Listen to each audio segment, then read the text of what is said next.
지난 시간에 우리는 우리의 육체의 장막집이 무너진다면 하늘에 있는 손으로 짓지 않은 영원한 집이 있다. 그런 소망적인 말씀을 나눴습니다. 우리는 믿음으로 산다고 하는 것을 단순히 관념적인 것에 머무르는 그런 경우가 많습니다. 믿으면이라고 하는 단서를 가지기 때문에 성경에서 그런 부분들을 관념적으로 생각한다는 거지요. 그러나 진정한 믿음은 어떤 입장에 있든지 주님을 기쁘시게 하는 삶이요. 각자가 마지막 주님의 앞에 서게 될 때는 생각했던 것에 의해서가 아니라 행한 삶에 대해서 대가를 받게 될 것임을 오늘 본문에서 바울 사도는 역시 강조하고 있는 것을 듣습니다. 이 시대에 참으로 이 역사에 진정으로 미쳐볼 수 있는 대상이 있는가? 그런 것을 한번 생각해 봅니다. 마음을 주고 모든 것을 다 가지고 뛰어들 만한 가치가 있는 일이나 그런 대상이 있는가 생각해 보면 참으로 이 좋은 시대라고 하지만은 그런 대상은 없는 것 같습니다. 사실 이 역사 속에는 그런 대상이 없습니다. 그래서 많은 사람들은 실망을 하는 것을 봅니다. 내가 정성을 쏟은 것이 얼마인데, 내가 투자한 게 얼마인데, 이런 어떤 푸념 속에서 자신이 했다고 하는 것에 대해서 결국 후회하면서 돌아서는 그런 부분들을 자주 듣습니다. 그러나 바울 사도는 우리에게 이런 고백을 합니다. 우리가 살아도 주를 위하여 살고 죽어도 주를 위하여 죽나니 그러므로 사나 죽으나 우리가 주의 것이로다. 로마서 14장 8절에 그렇게 고백을 합니다. 우리가 살아있는 것도 주님의 은혜고 죽어도 주님의 영광으로 돌아갈 것이기 때문에 사나 죽으나 주님의 영광을 위해서 사는 것, 그것은 뭡니까? 나는 주님께 완전히 미쳐있다. 이런 고백인 것이죠. 참으로 여러분들이 신앙하는 자리에서 이런 바울과 같은 고백을 드릴 수 있기를 주님의 이름으로 축원합니다.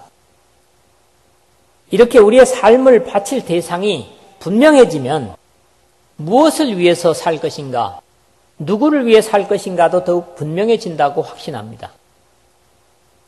오늘 청년들은 내가 무엇을 하며 살 것인가, 또 무엇을 위해 살 것인가, 미래에 대한 불확실 때문에 확신이 없고 안타까움으로 세상을 살긴 사는데 확신이 부족한 많은 부분들을 봅니다. 그러나 우리가 참으로 주님에 의해서 사는 생명이라면 우리의 형편과 처지는 또 우리의 삶의 방식은 그다지 문제가 되지 않는다고 생각합니다. 오직 주님을 기쁘시게 하는 삶이라면 그 삶은 분명히 복된 것이고 가치 있는 결과를 가져올 것이라고 확신합니다. 오늘도 이 내용을 세 부분으로서 나누어 생각을 하겠습니다. 먼저 8절에서 10절인데 주님을 기쁘시게 하는 자가 되기를 힘쓴다. 그런 고백을 바울로부터 듣습니다. 바울은 내 생명이 내 것이 아니고 나를 나되게 하신 주님 때문에 내 생명이 있기 때문에 그 생명은 당연히 주님을 기쁘시게 하는 자 되기를 힘쓴다. 바울이 얼마나 주님을 안 후로부터 주님을 위해서 힘쓰며 살았습니까? 온 생애를 전력 투구하면서 복음에 바쳤습니다. 그럼에도 불구하고 그의 고백은 끝나지 않았습니다. 이 지속되고 있는 것이죠. 우리가 담대하여 원하는 바는 차라리 몸을 떠나 주와 함께 있는 그것이라. 그런즉 우리는 몸으로 있든지 떠나든지 주를 기쁘게 하는 자 되기를 힘쓰노라. 이는 우리가 다 반드시 그리스도의 심판대 앞에 나타나게 되어 각각 선악간에 그 몸으로 행한 것을 따라 받으려 함이라. 그랬습니다. 주님을 기쁘시게 하는 자 되기를 힘쓴다. 우리는 어쩌면 하나님의 이 놀라운 은혜를 의식하고 산다고 하면서도 항상 나의 기쁨을 찾고 내 자신의 미래를 더 귀하게 생각하는 그런 것이 사실입니다. 우리 각자의 담대히 원하는 바가 뭡니까? 지난번에 여러분들에게 지금 주님께로 몸을 떠나서 가시고 싶은 분이 계십니까? 했더니 없더라고요. 참으로 주님께서 기뻐하시고 원하시면 언제든지 오라고 하시면 갈 수 있어야 되는데 갑자기 묻는 질문에 좀 당혹해하는 것 같더라고요.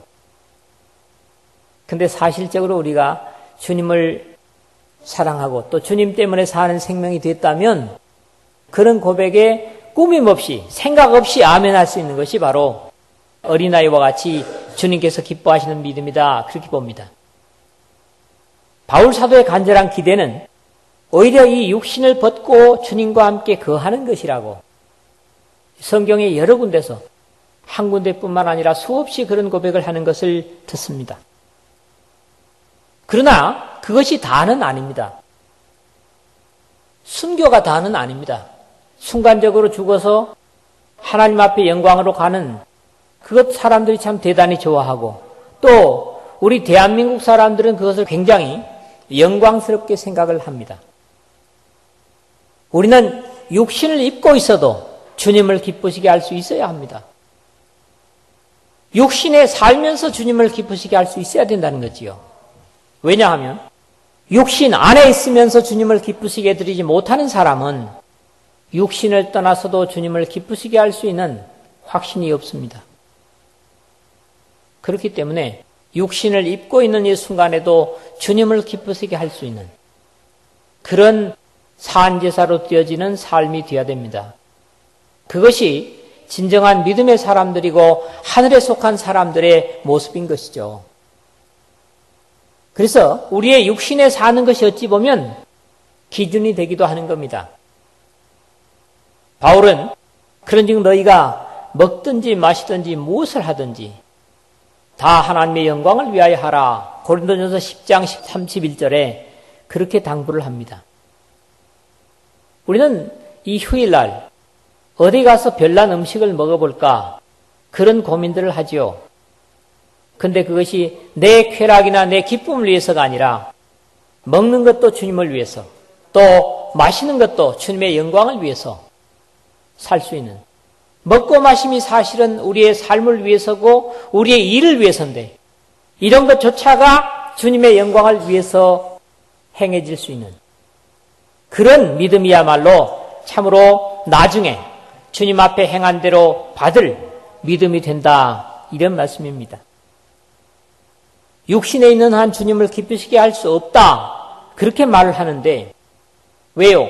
육신에 제한된 영적인 영성을 가로막는 그런 것들 때문에 이렇게 말하기도 하는데 그러나 육신에 살면서 주님을 기쁘시게 하지 못한다면 육신을 벗은 후에도 주님을 기쁘시게 할 수 없다. 이것은 절대적인 진리일 것입니다.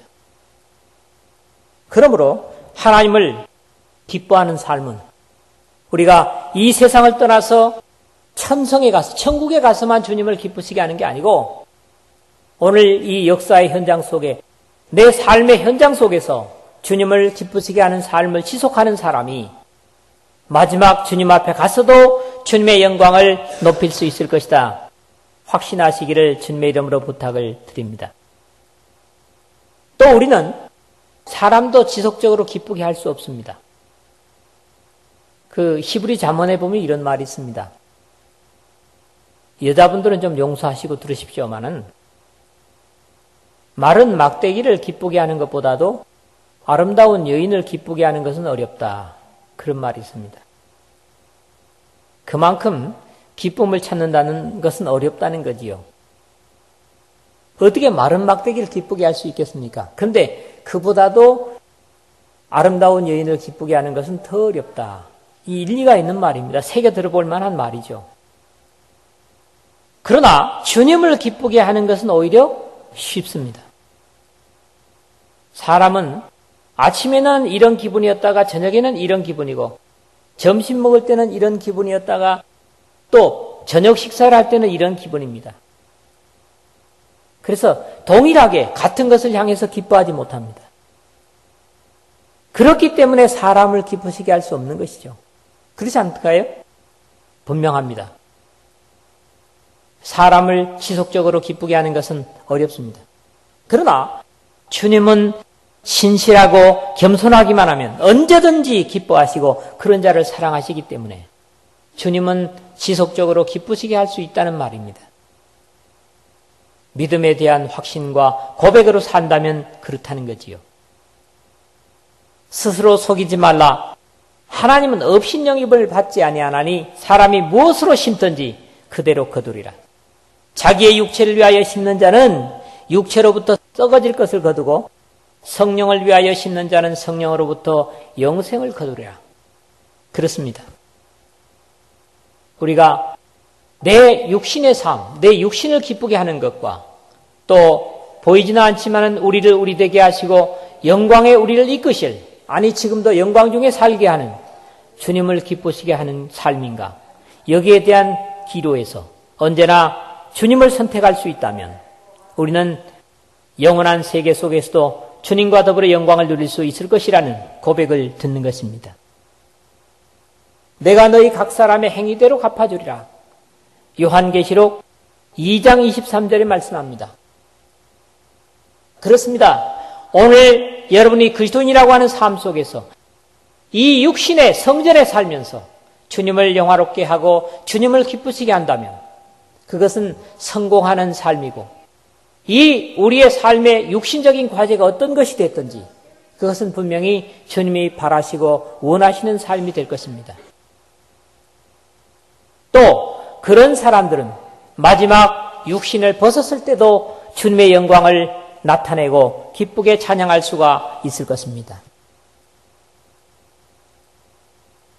두 번째 말씀은 11절에서 13절입니다.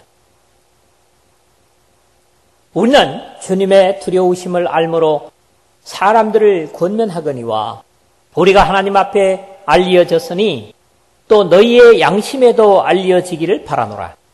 우리가 다시 너희에게 자천하는 것이 아니요 오직 우리로 말미암아 자랑할 기회를 너희에게 주어 마음으로 하지 않고 외모로 자랑하는 자들에게 대답하게 하려 하는 것이라. 우리가 만일 미쳤어도 하나님을 위한 것이요 정신이 온전하여도 너희를 위한 것이니 그랬습니다. 이 전체적인 내용이 뭡니까?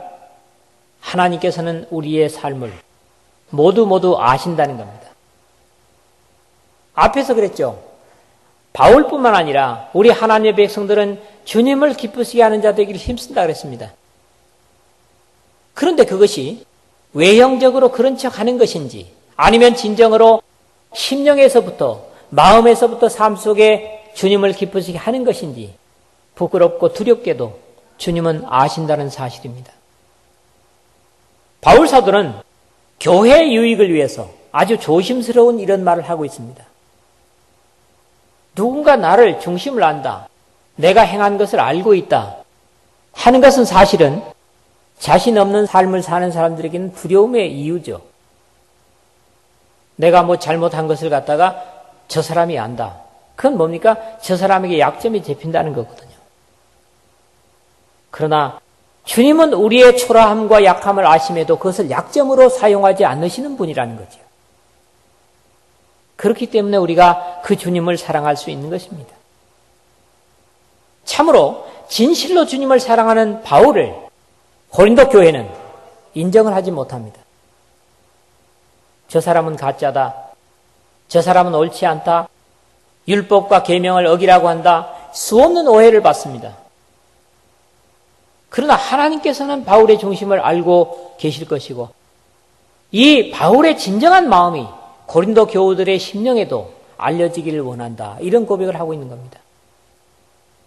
정말 마음과 마음을 주고받을 수 있는, 저 사람이 뭐라 하는 것은 그런 것이다. 그걸 이해하거나 해석할 필요가 없이 단순하게 서로를 주고받을 수 있는 그게 뭐냐? 바로 그리스도의 공동체입니다. 교회입니다. 저 사람이 무슨 말을 하면 계산해가지고 이런 말을 하는 그런 정도는 세상이지 교회가 아닙니다. 무슨 말을 하든지 단순하게 그대로 서로를 용납하고 수용할 수 있는 그런 안타까움이 바울과 고린도 교회에 없었기 때문에 바울은 이런 안타까운 하소연을 하고 있는 것입니다. 우리가 무엇보다도 주님의 두려우심을 아는 것이 중요합니다.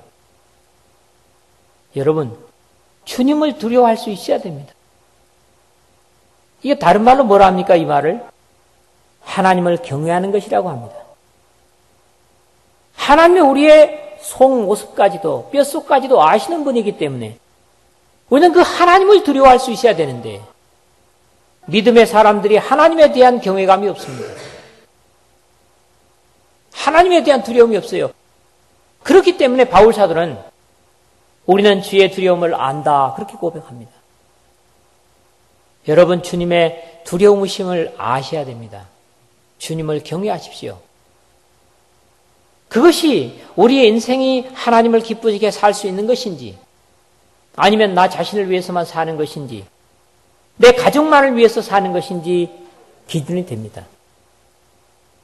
주님을 두려워할 대로 두려워할 수 있어야 됩니다. 누구든지 하나님은 사랑의 하나님이시지만 그분을 순종하지 못하면 두려운 분이심도 알아야 한다는 거죠. 하나님은 순종하는 자의 사랑의 하나님이십니다.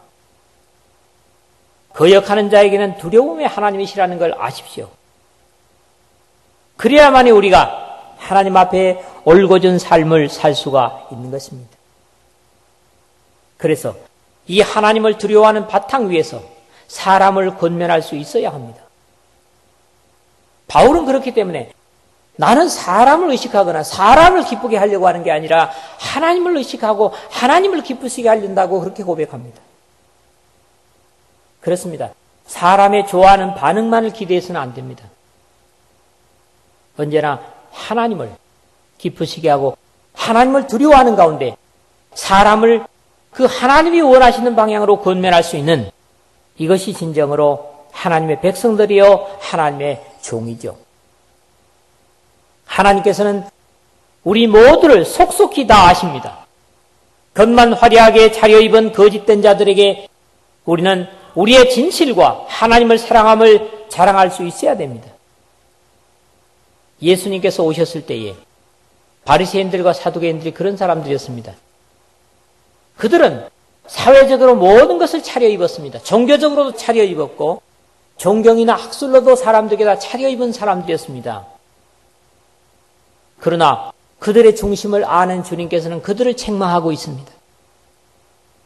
그들에게 오히려 하나님을 두려워하라고 하는 경계를 외쳤던 것이죠. 외형적으로는 우리가 차려입을 수 있습니다. 꾸밀 수 있습니다. 그러나 내면은 사람들 앞에 감추어지고 하나님 앞에 드러나 있는 내면은 우리 자신들은 감출 수 있을지 모르지만 하나님께는 감출 수 없다는 사실을 아십시오. 이런 주님이시기 때문에 우리는 이런 확실한 주님이시기 때문에 그분께 미쳐도 결코 손해나지 않습니다. 어떤 사람들은 취미 오락에 미칩니다. 그러나 그거 어떻습니까? 어느 정도 미쳐보다가 결국 실증이 나고 말죠. 그러나 주님께 미쳐보십시오. 결코 실망하지 않을 겁니다. 그분은 영혼까지 여러분을 미치게 할 수 있는 그런 분명한 자격과 또 힘을 가지고 계신 분입니다. 앞에서 얘기했죠. 사람을 기쁘게 하는 건 한계가 있습니다. 왜? 생각이 계속 바뀌고 환경이 바뀌기 때문입니다. 그러나 주님은 신실하고 겸손하기만 하면 기뻐합니다. 진실한 사람 기뻐하시죠. 그러니까 얼마나 단순합니까? 사실적으로요. 그리고 하나님께 미친 사람들이라면 하나님의 백성들에게도 온전할 수 있다는 거지요.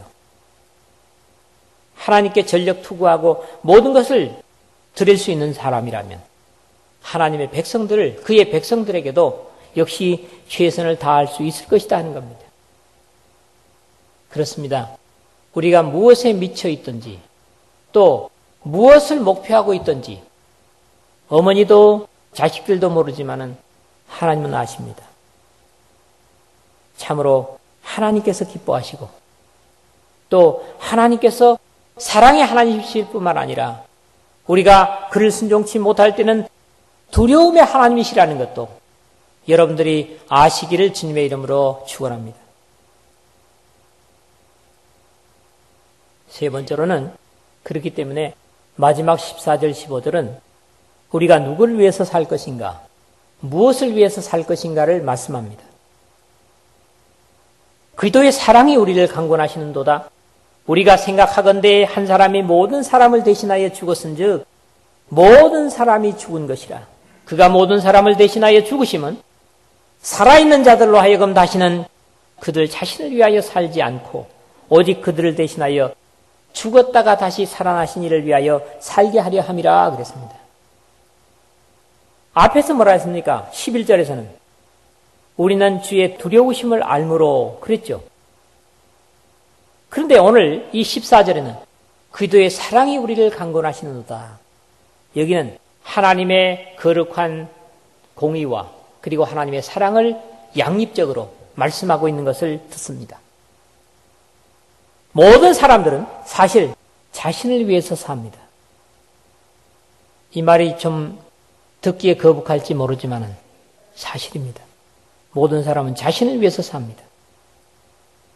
상대를 사랑한다고 할지라도 그것은 나에게 기쁨을 주고 나에게 확신을 주기 때문에 상대를 사랑한다고 고백합니다. 그러나 사실은 그것도 자기 자신을 사랑하는 겁니다. 그렇기 때문에 중심이 자신이 됩니다. 자신이 중심이죠. 그러나 대신 죽고 살려주셔서 사는 그리스도인들의 삶은 자신이 죽었다는 사실과 함께 나를 영원히 살게 하신 주님을 위해서 살 때 인생의 가치가 달라지고 최종적으로도 승리자가 될 것입니다. 우리가 우리 자신을 중심으로 해서 사는 삶은 결코 최종적으로 어떻게 될 것인가에 대한 확신이 없습니다. 그러나 주님을 위해서 살 수 있다면 최종까지도 우리는 확신과 기쁨과 승리로 살 수 있을 것이라는 거지요. 우리 모두를 꿰뚫어 보시고 낱낱이 아시는 그 주님은 무엇보다도 우리를 여기 앉아있는 여러분 각자가 각자의 고백으로 나를 대신해서 죽으심을 선택한 분이십니다.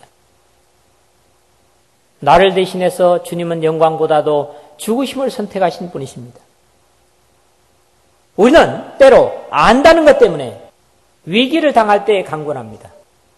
어려움을 당할 때 서로 권면을 합니다. 그러나 사랑이 강권하는 것이 가장 자연스럽고 힘이 있는 것입니다. 밉기 때문에 강권하는 사람은 없습니다. 사랑하기 때문에 강권하는 거죠. 역시 바울 사도도 우리를 사랑하기 때문에 주님께서 사랑하시기 때문에 그 주님의 사랑으로 강권한다. 그리스도의 사랑이 우리를 강권하신다. 그렇게 고백을 하고 있습니다. 주께서 나를 대신하여 죽었으므로 나도 죽은 존재라는 사실을 알아야만 합니다. 이제는 내가 사는 것이 아니요 내 안에 그리스도께서 사시는 것이다. 바울이 고백하는 것은 그냥 우리를 힘겹게 하려고 하는 말이 아닙니다. 우리 각자는 죽은 존재들입니다. 죽은 사람이 무슨 기쁨을 압니까? 죽은 사람이 뭐 좋은 걸 알겠습니까? 우리의 삶이 그리스도 안에 죽고 새로운 가치 속에 산다면 참으로 우리에게 영광이 되고 기쁨이 되는 것이 무엇인가를 우리 각자가 헤아릴 수 있어야 할 것입니다. 우리가 저주받아 죽을 자리에 있었는데 예수 그리스도께서 나를 대신하여 사형을 당하셨다면, 내가 죽을 자리에 대신 죽으셨다면 우리는 나를 나되게 하신 주님을 위해서 살고 또 나를 나되게 하신 주님을 위해서 죽을 수 있어야 할 것입니다.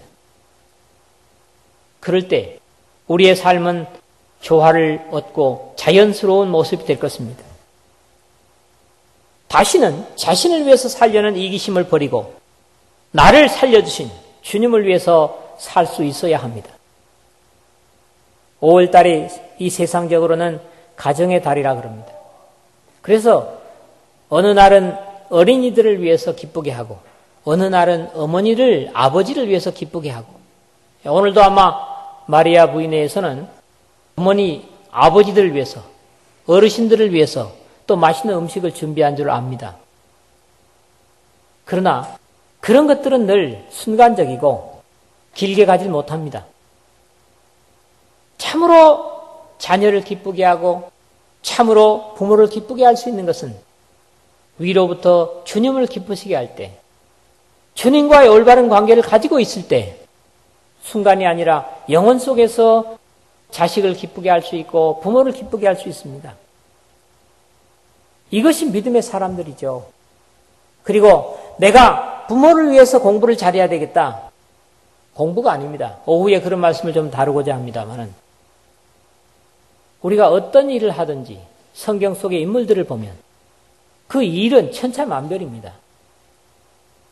요즘 우리가 보는 것처럼 획일적이지 않습니다. 꼭 같지 않습니다. 각자가 다른 일을 했을지라도 그들은 다 주님을 영화롭게 했고 또 우리 믿음의 후손들에게 신앙의 모범을 보이는 것을 봅니다. 어떤 일을 하는 것이 부모를 기쁘게 하는 것이 아닙니다. 참으로 부모를 기쁘게 하는 것, 또 자식을 기쁘게 하는 것, 영화롭게 하는 것은 사랑의 하나님이요 두려워해야 될 하나님이신 그분의 마음에, 그분의 뜻에 맞추는 것, 그것이 우리가 서로를 아름다운 조화 속에 기쁘게 하고 또 사랑하는 가장 아름다운 모습입니다. 우리가 거듭났기 때문에, 주님의 피값으로 샀기 때문에 주님을 기쁘시게 되기를 힘쓰는 바울의 고백을 여러분 각자의 고백으로 받으시고, 또 하나님께서 우리의 모든 삶을 아시기 때문에, 그리고 진실하기 때문에, 불변하시기 때문에 우리는 그분을 향해서 미치고 그분에게 우리의 모든 것을 가지고 뛰어들 수 있는, 그래서 우리의 삶의 목표가 분명해지고 우리의 삶의 이유가 분명해지는 그런 여러분 모두가 되시기를 주님의 이름으로 축원합니다.